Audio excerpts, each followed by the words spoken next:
Hello, everybody.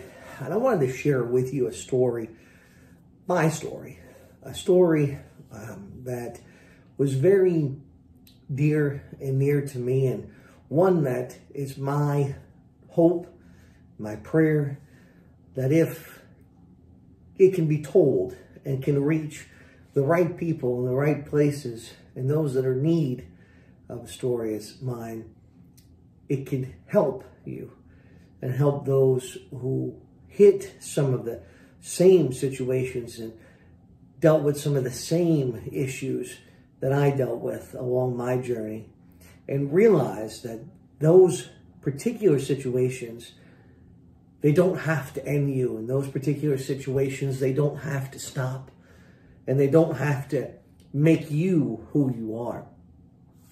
This is the first story that I'm sharing on the YouTube channel as a means to be able to reach people. And it's my sincere hope as I tell the story and as you listen to the story, please, if you know someone who is in need, share it. Let them know. My email address is on there.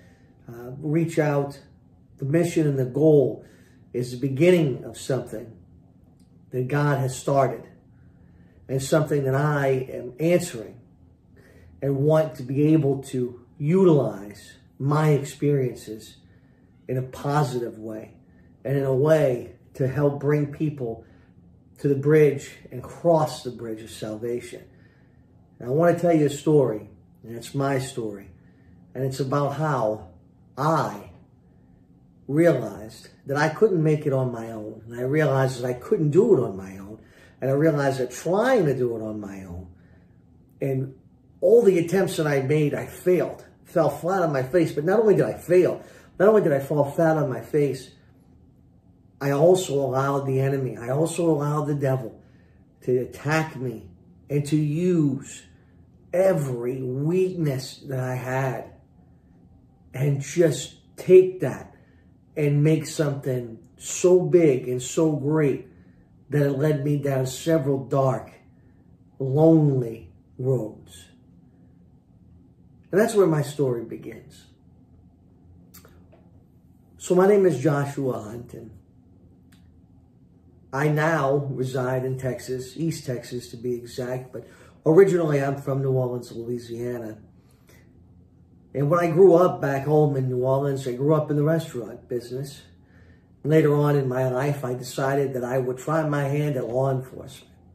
Well, of course, I was too young to get into law enforcement in the police department, because in the state of Louisiana, you have to be 21 to carry a firearm. So I went a different direction. I said that I would go on from that point and I would go into military law enforcement, because you only had to be 18 to get into military law enforcement and carry a firearm. And then when I turned 21, I would join the New Orleans Police Department. And that's where it all began for me. And before that, I had some encounters and went down some wrong roads and did some things, changed my life, came back. But it wasn't until this particular time, after graduating from boot camp and becoming a port security specialist of the United States Coast Guard, made it for about 4 years, and then decided after that, when I turned 21, that I was going to join the New Orleans Police Department. And I did so. Had a great time, made a lot of good friends, learned a lot of things. Hardened me, made me a very hard person, a very hard heart person. My heart became very hard. I saw the worst in humanity. I saw the worst in humankind. I saw things that most people shouldn't see. You see homicide and suicide and genocide and things that are hard to explain, things that are really hard to wrap your head around at the end of the day when you go home and go, man, my day is over and I'm going to go home. And now I've got to figure out how to put all of that to bed, to take that uniform off and throw it away underneath the bed, in the closet, wherever I'm going to put it at, and go about being a normal human. Well, that was hard enough in and of itself, and you can imagine that I fell into some vices along the way. I was a young policeman. I had a badge, I had a gun, I had superhuman strength, I thought, at that time. So that journey continued for me all the way up until I got out of the reserves. And then I went from the reserves, I got out of the active duty and into the reserves. And when I did that, I needed to attend the dentist appointments that I had scheduled for myself as part of my enlisting in the reserves. Well, at this time, I had worked my way up to the Narcotics Task Force, and we weren't answering calls for service at that time. So it was me and another young policeman at this time, and we were out, and I told him, I said, don't just drop me off at the police department and go ahead and do whatever you're going to do. And at the dentist office, drop me off at the dentist office, go about and do what you're going to do. But whatever you do, do not arrest anyone. Whatever you do, let's not get into anything, you know, and just go out and do what you're going to do. And so he drops me off at the dentist's office, and of course he shows up, and he's got somebody that he had arrested, and we had to write the report. So I made the decision to write the report. And I wrote that report as if both of us were there. I wrote that report. There was a lot of pressure at the time coming down from, you know, the uppers, if you will, the brass, so to speak. And they were always, well, get these arrests, get these arrests, get these arrests. Because that's how it is when you make it to these specialized units, or at least it was. When you make it to these specialized units, you know, they want you to go out and make these arrests, and it's numbers. I look at a piece of paper, and they post it on the wall, and this one did that, and this one did that, and that's what they're looking at. So you're almost, you know, forced in a way, but you got all this pressure coming down to make these arrests, and that's how you solidify and stay in that position. So as young policemen making it to a specialized unit, you know, you get all this pressure. So I write the report. We do about 30 of these a month. And in New Orleans, and I'm sure in most cases, you know, you go to court in the morning and you go in. And for me, I went in and I had my breakfast. I talked to the DA. I got my copy of the report. I had my coffee and my breakfast. I read over the report. I walked in. I swore to tell the truth, the whole truth, and nothing but the truth. So help me God. I got on the stand and I told the story. And then I left for the day and I went back about my business. Well, this particular morning, I did just that. Only difference was the story that I had testified to and the story that I had wrote down was not, in fact, what actually happened. And I did that for a couple of reasons. And that story I wrote, that story I told, was because of the pressure that was coming from above, because I knew that if I wrote it, it was my responsibility, and the young guy that was with me had children. I didn't have any children, so I would take the brunt of the problems if there were any, and if somebody got in trouble for it, I would take the brunt of it. I had less responsibility than what he had. I didn't have kids. He had kids. He had a family. I didn't have that at the time, so I figured, hey, I'll fall on the sword if there's a sword that needs to be for someone to fall on at some point. So I did just that, and I wrote that report. And that morning, I testified to that case. And that was the last case I'd ever testified to in the criminal district court in the city of New Orleans at Tulane and Broad. Shortly thereafter, I was indicted after the defendant, the gentleman that was arrested, was told his defense attorney that I was not present at the time of the arrest.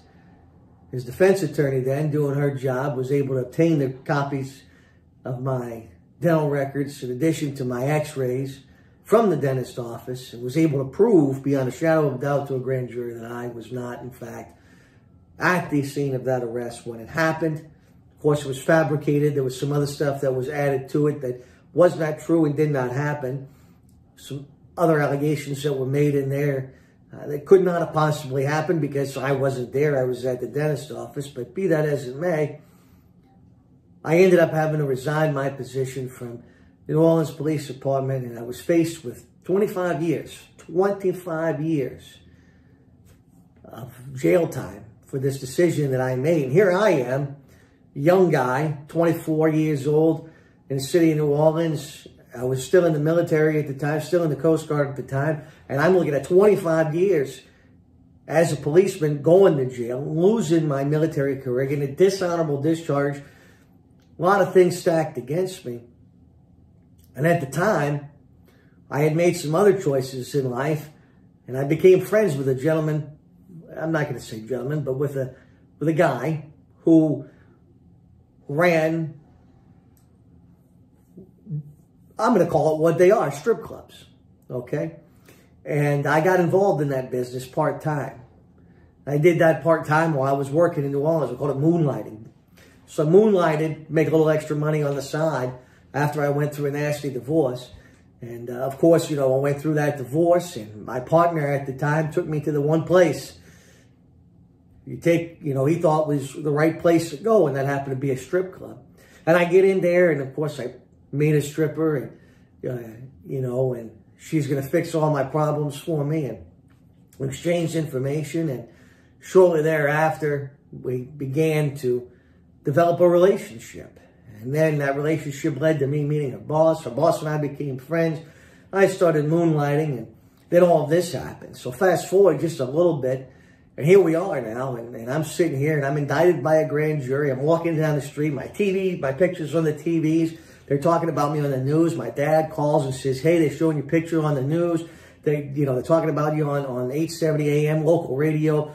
What's going on? So, of course, I got to tell my family everything that's going on at this point.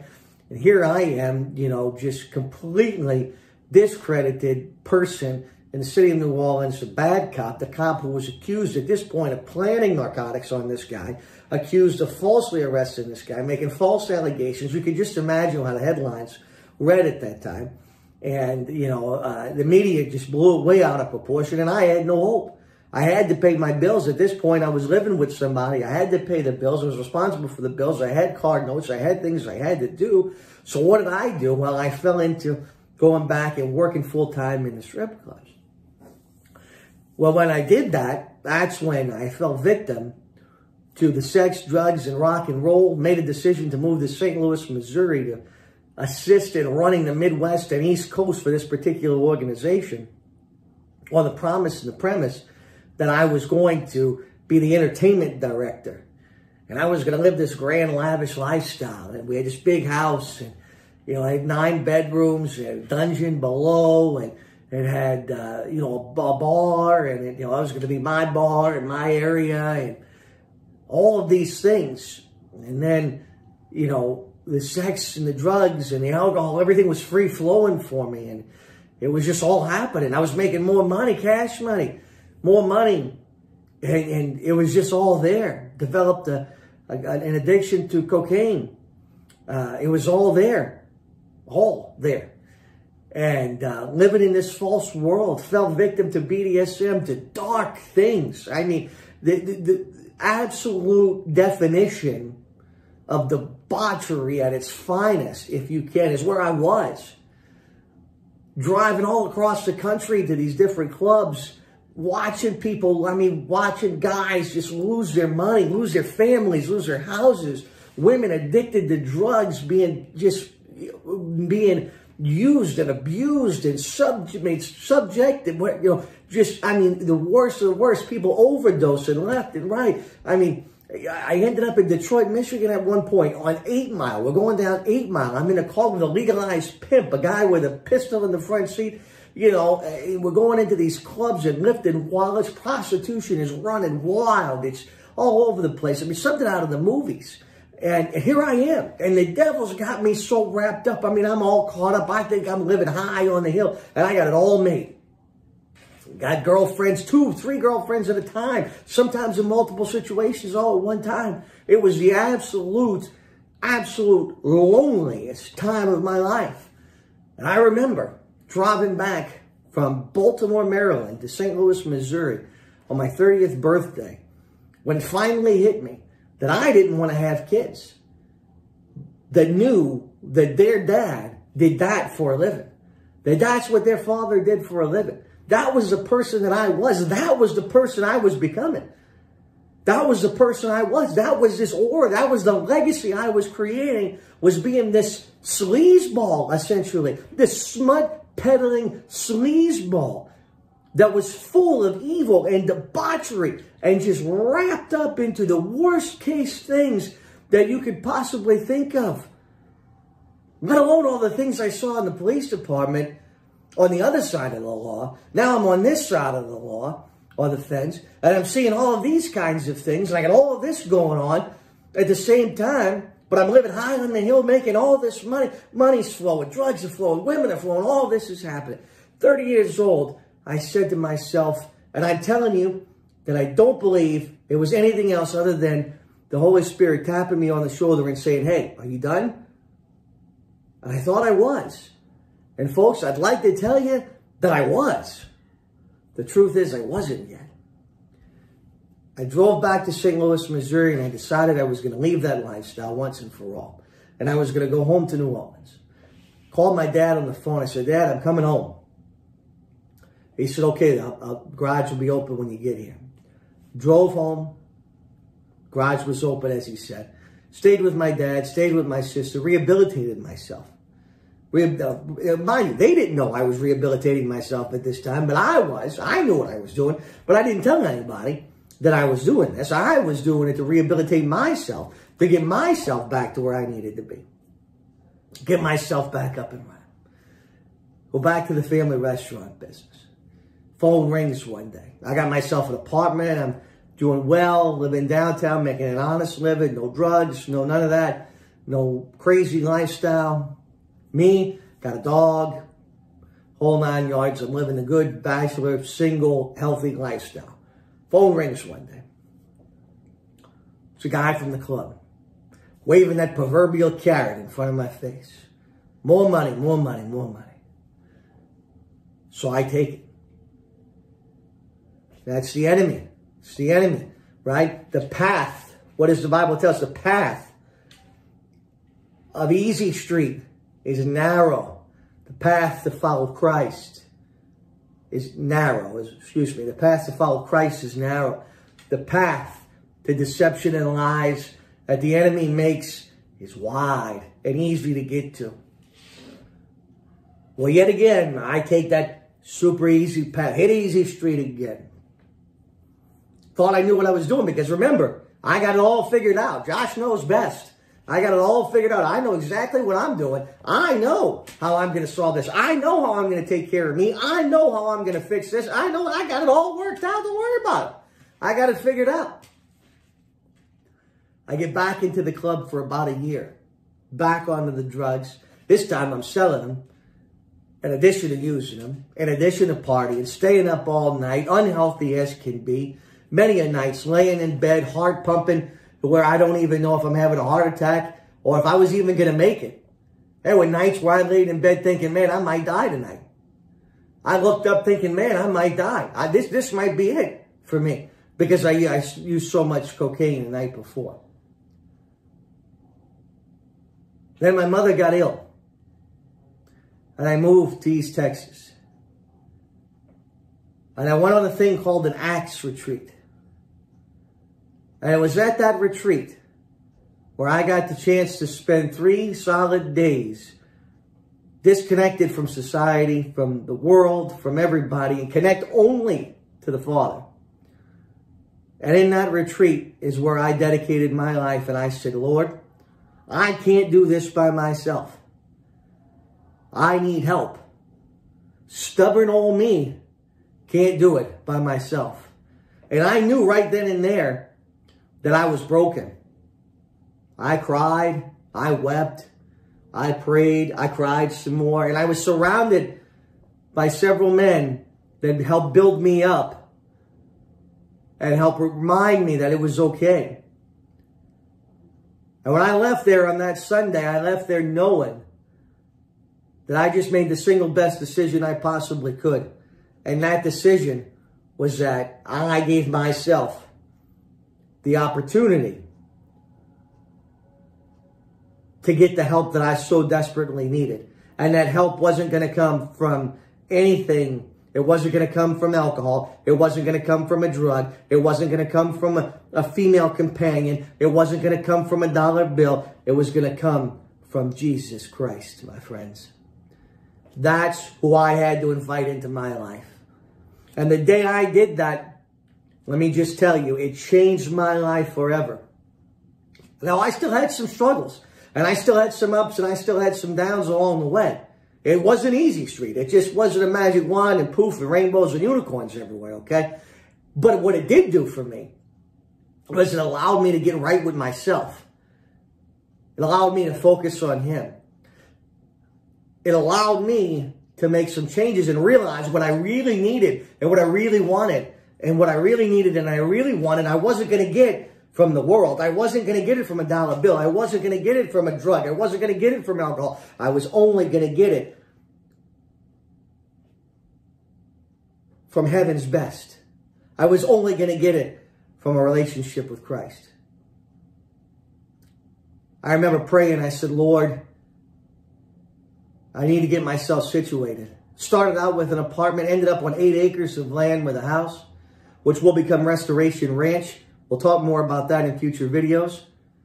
But I remember sitting down and praying, and I said, Lord, I need to find a woman, a mate, with a heart like Mary, because I've been looking for love in all the wrong places. I need to find it. I called a friend of mine, and she said, Josh, pray for a woman with a heart like Mary. That's what you need. Pray for a woman with a heart like Mary. And I did just that. I prayed for the woman with a woman with a heart like Mary, but I still wasn't done yet, because I still fell into a mass state of depression, right? Because the enemy uses these things. Oh, you want to get close to God? You want to get close to Jesus? Well, watch this. And he throws me, I'm in this massive state of depression. I'm no good. I'm never going to find anybody. I'm horrible. I need to go out party. The drugs made me feel bad. All these things start going back. I picked up the phone and called somebody that I haven't talked to. It was horrible people that I used to deal with and I used to talk to and I used to run with back up in St. Louis, Missouri, who now just recently passed away 6 months ago from a drug overdose. Just to go show you how desperate, how deep, and actually how it messed with my head and so depressed that I was. I was on all these apps trying to find, and for the wrong reasons, I was trying to find. And here I am on Tinder. Now, I don't know if you know about Tinder, but Tinder is not the app where you're going to go find a Christ-centered relationship under normal circumstances. I get to Tinder and I see this picture. Beautiful girl. Her name is Mary. In the description, it said Christ follower. Now, folks, if you know anything about Tinder, I said to myself, either this girl is really confused about what Tinder is, or the Lord has one great big sense of humor. So I swipe right. We start talking. Build a beautiful relationship. September 24th of this very year, I'm going to marry that girl. Because the Lord put it together. And I'm going to tell you how I know that before we end this video. I asked her to pick a day, any day, didn't matter to me. She picked September 24th, 2022. I said, great, sounds good to me. I'll be there, promise. We're sitting in church, pastor goes over, we're looking at the book of Haggai. Pastor's going over the book of Haggai. Chapter 2, verse 10 says, the Lord says to Haggai, on the 9th day, or the 9th month, the 24th day of the 9th month, in the 2nd year of Darius, I will bless you forever. Right then and there, I knew that he put it together and it was meant to be. Now, I teach not only high school, or fixing to teach high school, I teach college culinary arts, the food and beverage director for Hilton. 8 acres, we're fixing to start Restoration Ranch. 4 beautiful cats. 3 beautiful dogs, hive of bees, chickens, and the love of my life and the one whom my soul loves, all together. And it didn't happen because I figured it out. It didn't happen because I wanted to do it. It happened because I said I couldn't do it. And it happened because I didn't give up. And it happened because I made the choice to accept Jesus and to allow him to make the decisions, to make the plans, and to show me the way. Folks, I hope you stick around for more. I hope this helps someone somewhere. And if it does, I'd love to hear about it. And please know that no matter where you are in life, no matter where you're going or what you're doing, it's okay. And when you fall, get back up. But just remember, I know what Jesus did for me. And I'd love to tell you what he can do for you. It's my prayer and my blessing that this helps you or helps someone somewhere along the way. Be kind to one another. May God bless you.